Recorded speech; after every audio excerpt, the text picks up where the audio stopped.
हा, बोलवण्याबद्दल माझा काही आक्षेप नाही. पण आम्ही तर तुम्हीच युती युती करता ना. तर आम्ही तर तुमची जीवाभावाची इतक्या वर्षापासून आहे, केंद्रामध्ये आहे, राज्यामध्ये आहे, तिसरं इंजिन इथे आहे.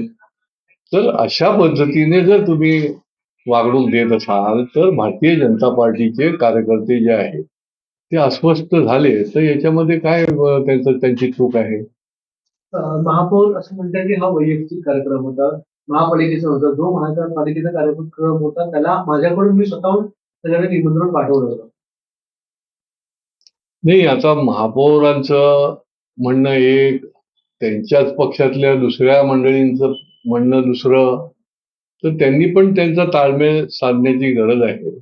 कारण की शेवटी आपल्याला अंतिम आपलं ध्येय काय आहे की ठाणेकरांच्या दृष्टीने त्यांची सेवा करणं, विकास कामं करणं आणि त्यांना ठाण्यातल्या लोकांना एक विश्वास निर्माण करणं की आम्ही या ठाण्याचा विकास जो आहे तो गतिमान करणार आहोत.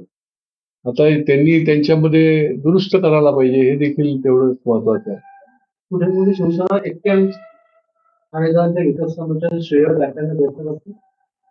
नाही, काय त्यांच्या मनात असतं काही कल्पना नाही. पण असं कधी होत नसतं की तुम्हीच फक्त उद्घाटन केली म्हणजे विकासाचं श्रेय तुम्हाला. त्याच्यामुळे अशा प्रकारचं काही करण्याची गरज नाही. याच्यामध्ये तातडीने माननीय पालकमंत्र्यांनी देखील हे दुरुस्त करायला पाहिजे. संबंधितांना सूचना द्यायला पाहिजेत. मी तर वेळोवेळी जे सांगतो ते करतच नाहीत.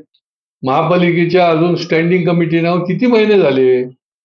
आता कुठे तुम्ही त्या प्रभाग समितीचे करायला निघाले.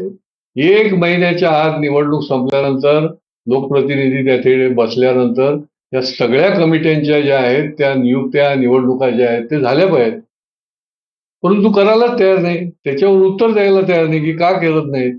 आता कुठली पुढे काही निवडणुकी नाहीये आणि त्याच्यामुळे या गोष्टी ज्या आहेत त्या दुरुस्त करणं हे देखील काम आहे. शेवटचा प्रश्न.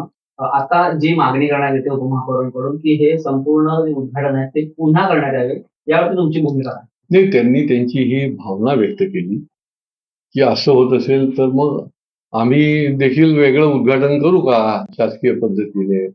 ही एक भावना त्यांनी त्यांची व्यक्त केली. त्यांच्या मनातला राग आणि संताप जो आहे तो त्यांनी त्या माध्यमातून व्यक्त केला.